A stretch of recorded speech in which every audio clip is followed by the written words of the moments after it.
precisar de uma lata de leite condensado, 3 ovos, uma colher de sopa de margarina, uma caixa de creme de leite e uma xícara de achocolatado em pó.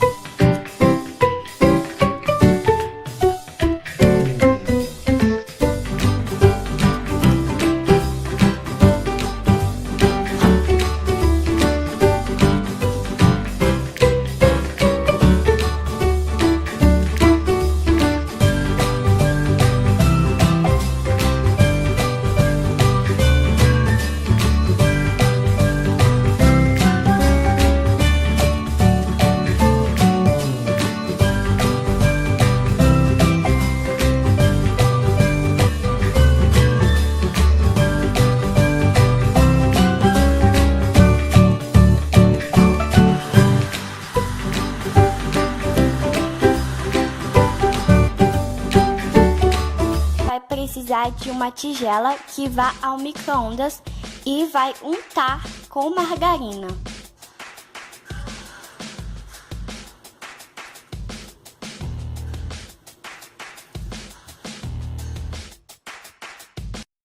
Untar bem.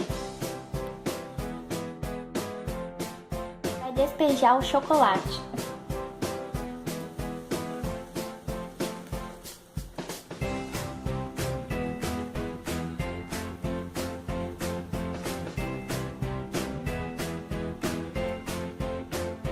Agora vamos cobrir com plástico filme.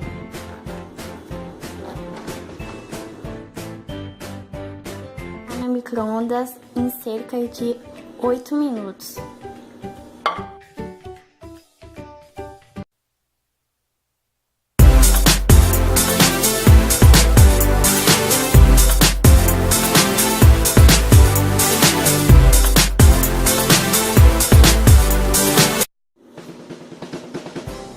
Agora já está pronto.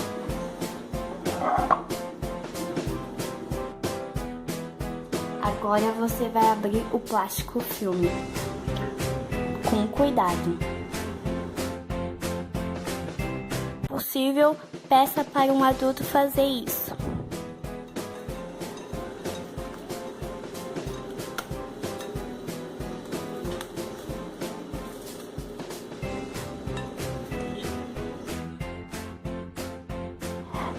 Deixar esfriar antes de desenformar.